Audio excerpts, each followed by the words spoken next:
Melanjutkan chapter sebelumnya, Atal pun di sini masih saja menghasut semua orang. Ia berkata, "Semuanya, pikirkanlah dengan baik.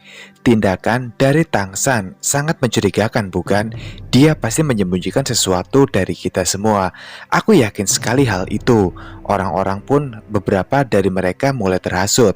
Meskipun sulit dipercaya, tapi aku rasa itu juga ada kemungkinannya jika Tangsan begitu. Lalu setelah itu, Tangsan pun datang.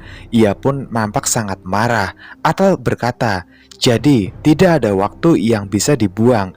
Mari kita temukan Tangsan sekarang." Tanpa disadari oleh Atal jika Tangsan saat ini sudah berada tepat di belakangnya. Tangsan yang mendengar hal itu kemudian ia menjawab, "Jika kau berani memfitnahku lagi, aku tidak akan ada ampun lagi untuk membuatmu mengalami kematian yang sangat tragis." Tapi di sana, Atal bukannya takut dan menghargai perkataan dari Tuan Tangsan. Ia pun masih saja mengoceh dan menghasut orang-orang untuk membenci Tuan Tangsan. Hingga pada akhirnya Tuan Tangsan pun menjadi geram pada Atal. Ia pun langsung memberikan sebuah hadiah bogem mentah, tepat mendarat di pipi dari Atal. Tinjuan dari Tuan Tangsan pun membuat Atal terpental sangat jauh sekali, yang dimana Tuan Aguston yang melihat hal itu, ia pun lalu berkata, "Tuan Tangsan, Anda perlu memberi kami penjelasan, dan apakah memang benar yang dikatakan oleh Atal tadi? Coba cepat beritahu aku, sebagai sahabat setiamu, aku penasaran sekali, mengapa kau tidak tertangkap di penghalang Lucifer? Dan mengapa kau tiba-tiba menghilang? Kemana tempat kau pergi sekarang? Cepat katakan, Tangsan." "Aguston, aku sangat yakin kau adalah sahabat terbaikku tadinya, tapi sekarang kau malah mencurigaiku juga sama seperti Atal. Aku rasa tidak perlu menjelaskan apapun pada kalian semua. Dan jika benar-benar aku mencurigakan di mata kalian, aku rasa sekarang kita harus segera pergi ke kota suci dan meminta imam besar untuk memastikan semuanya. Nantinya pasti akan terkuak siapakah yang benar dan siapakah yang salah." Valeria pun angkat bicara, "Sebelumnya yang mulia, kepemimpinan kami berdua dengan cepat menuju perbatasan Longxia sebelum berhenti hanya untuk segera kembali saja. Tapi pada saat itu paman ini terlihat sangat aneh, hampir seperti dia dikendalikan oleh sesuatu kekuatan yang sangat besar. Itulah apa yang dapat aku simpulkan," tegas ujar dari Asushi Makiko. "Jika Tangsan berani mengusulkan untuk pergi ke kota suci, maka kemungkinan dia bersekutu dengan setan abis yang sangat rendah. Semua orang tahu tentang kebohongan ini. Tapi apakah benar Tangsan melakukan semua itu? Jadi aku merasa, Aguston, bisakah pemuda dari Longxia yang bernama Suyang sebenarnya adalah orang yang bekerja dengan setan abis asal? Ya, itulah firasatku, Tuan Zhao. Aku rasa semua itu konyol. Alasanmu itu tidak berdasarkan. Jadi begini, dia baru saja mencapai kenaikan kelas 4. Apakah dia memiliki kekuatan status untuk melakukan semua itu? Aku rasa Su yang tidak sekuat itu, dan kau terlalu berlebihan untuk memikirkannya. Ya sudah, sekarang jangan banyak bicara. Mari kita bersama-sama pergi ke kota suci dan meminta imam besar untuk membantu kita dan memberikan petunjuk dari sebuah kejanggalan yang ada saat ini." Di lain sisi, Atal yang sepertinya sudah terluka cukup sedikit parah. Ia pun lalu mencoba untuk kembali bangkit dan menyusul orang-orang untuk pergi juga ke kota suci. Dalam hatinya Atal berkata, "Tangsan sialan, lihat saja, jika ada kesempatan, pasti kau akan aku habisi saat itu." Singkat cerita, mereka semua pun kini telah tiba di kota suci. Di sana berdiri pendeta Euphemia Vega yang rupanya adalah seorang imam besar. Ia lalu berkata, "Semuanya, bisa kalian semua memastikan bahwa kalian tidak pernah bersekongkol dengan setan iblis asal, dan kalian tidak tahu bahwa kalian dikendalikan secara paksa oleh sebuah kekuatan." Semua orang pun berkata, "Ya imam besar, kami sadar akan hal itu dan kami tidak punya upaya apa-apa untuk menolaknya." Jadi Tangsan tidak berbohong sama sekali di sini, dan tidak heran dia sangat percaya diri, benar-benar tidak tergoyahkan. Tangsan hanya menjadi korban saja di sini. Jika kalian percaya dengan apa yang aku katakan, setelah aku melihat, karena tidak ada satupun di antara kalian yang salah. yang itu artinya mengenai kejadian-kejadian yang ada gambaran terjadi di alam rahasia roh naga.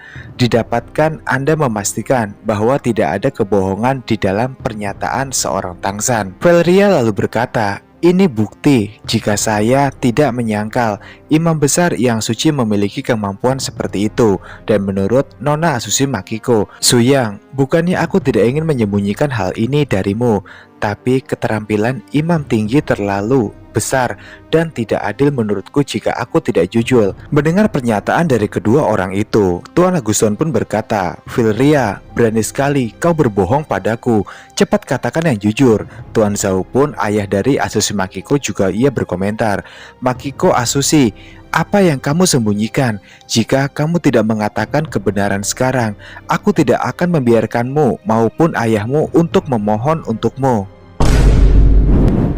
Pada saat orang-orang pun bersitegang dengan apa yang terjadi, Tuan Tangsan pun bergumam dalam hatinya, apakah ini benar-benar terkait dengan Suyang? Aku masih tidak percaya, tapi mungkin ini ada benarnya juga. Aku sudah menyelidiki layar belakangnya, teman-teman kelasnya, kelompoknya yang dia di anggota, bahkan pendeta di kuil, mereka semuanya memberikan penilaian yang sama, jenius, kuat, dan baik hati. Pasti bukan penjahat yang kejam. Aku ragu jika Suyang adalah pelaku dari semua ini. Bahkan jika secara kebetulan dia punya hubungan dengan Abyss, dia tidak pernah menyatakan aku atau kedua gadis itu terlibat di dalamnya. Tapi jika putusan akhir memastikan bahwa Suyang terhubung dengan jurang kematian, bagaimana aku harus menggapainya? Haruskah aku menghalanginya atau bahkan aku langsung membunuh Suyang saja? Imam besar kemudian berkata, sekarang kebohongan telah terungkap. Tak ada gunanya untuk menyembunyikannya lagi. Apapun lebih lanjut, faktanya menyembunyikan yang tidak perlu Anda lakukan, bahkan tidak menimbulkan konsekuensi yang tidak diinginkan. Jadi berkatalah jujur mulai dari sekarang untuk kalian semua. Jika kalian tidak ingin berbicara di sini, kalian dapat mengikutiku ke ruangan pengakuan dosa dan menceritakan semuanya di sana. Aku akan membuat keputusan akhir nantinya. Ayo sekarang, Valeria, Asushi Makiko, ikut bersama denganku. Baik imam besar. Sebelum pergi, mereka berdua pun berbisik. Valeria berkata, jika imam besar dapat mendeteksi kebohongan, maka kemungkinan masalah itu juga dapat terbongkar semuanya. Apa yang harus kita lakukan saat ini? Kau benar, Valeria. Aku juga punya pikiran yang sama. Imam besar, izinkan kami ke ruang pengakuan dosa. Kami akan menuturkan semuanya di sana. Valeria dan juga Asushi Makiko segera mengikuti langkah dari imam besar. Yang setelah itu dari belakang mereka berdua tiba-tiba saja Atal pun muncul. Tapi mereka pun tetap memutuskan untuk masuk ke tempat pengakuan dosa. 10 menit kemudian, pendeta suci Euphemia Vega pun keluar dengan wajah yang sangat serius sekali. Ia kemudian mengarahkan tongkat sucinya ke arah Atal sembari berkata, Atal, apakah kau sebelumnya telah bersekongkol dengan Vijano? Bangsamu memerintahkan dia untuk membunuh semua peserta di alam rahasia roh naga. Ya atau tidak, cepat katakan. Sontak di sini Atal pun terkejut dengan perkataan imam besar. Bagaimana mungkin? Bagaimana imam besar tahu tentang ini? Apakah dua gadis itu? Apakah mereka telah menangkap Vijano? Dan tidak mungkin jika ia diinterogasi oleh dua gadis itu dan mengakui semua perbuatannya adalah ulah dariku. Cepat katakan Atal, aku tidak main-main. Menurut Asushi Makiko dan Valeria, di wilayah rahasia roh naga, Suyang membongkar rencana Vijano dan langsung membunuhnya. Mereka tidak terlibat apapun. Karena itu satu-satunya yang tersisa untuk menentukan adalah apakah Suyang yang bersalah atau Vijano. Ya, kamu Atal, kamulah yang bersalah sebenarnya. Jadi sekarang kau hanya perlu menjawab pertanyaanku tadi, iya atau tidak. Pada situasi ini, Atal pun tidak bisa berkelit lagi. Ia pun mencari 1000 cara agar semua orang tidak menyudutkannya seperti sekarang. Nyonya Levia pun yang ada di sana juga berkomentar bersama dengan Tuan Poker. Menurut Nyonya Levina, itu bukanlah intinya. Masalah sebenarnya adalah Atal, kau sangat sialan dan kurang ajar.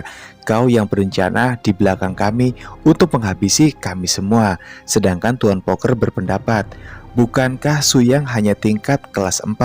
Bagaimana bisa ia membunuh Vinjano yang ada di kelas 6? Aku masih bingung dengan kekuatan dari Suyang. Mendengar ucapan dari Tuan Poker itu, sepertinya Atal mendapatkan sedikit ide lagi untuk mengelabuhi semua orang agar semua orang tidak menaruh curiga kepada dirinya. Atal kemudian bersujud di hadapan Imam Besar. Imam Besar menjawab, Atal dari bangsa Siva dihukum dengan 3 hukuman mati. Dia juga akan ditahan oleh kota suci dan jangka waktu penjaranya akan diputuskan kemudian. Sementara Tuan Tangsan yang saat ini sudah mengetahui tentang semua kelicikan dan perbuatan jahat dari Atal, ia pun angkat bicara. Atal, jadi ternyata bahwa aku dan para peserta dari Sakura Nation dan Eagle Federation sama sekali tidak terlibat. Ini semua karena kau yang ingin menjebak Suyang atas kejahatanmu itu. Jadi aku rasa hukuman yang setimpal untuk dirimu adalah kematian. Atal pun terkejut mendengar perkataan dari Tangsan. Tangsan, ini fitnah. Aku tidak mungkin punya rencana seperti itu. Tapi aku tak pernah bersekongkol dengan para iblis di Abyss. Terlebih lagi dari itu, Suyang juga tidak benar-benar tak bersalah. Dia membunuh para elf. Di antara mereka bahkan ada orang-orang pangeran para elf itu. Jika aku bersalah, maka Suyang juga bersalah. Longxia juga bersalah. Termasuk dirimu juga bersalah.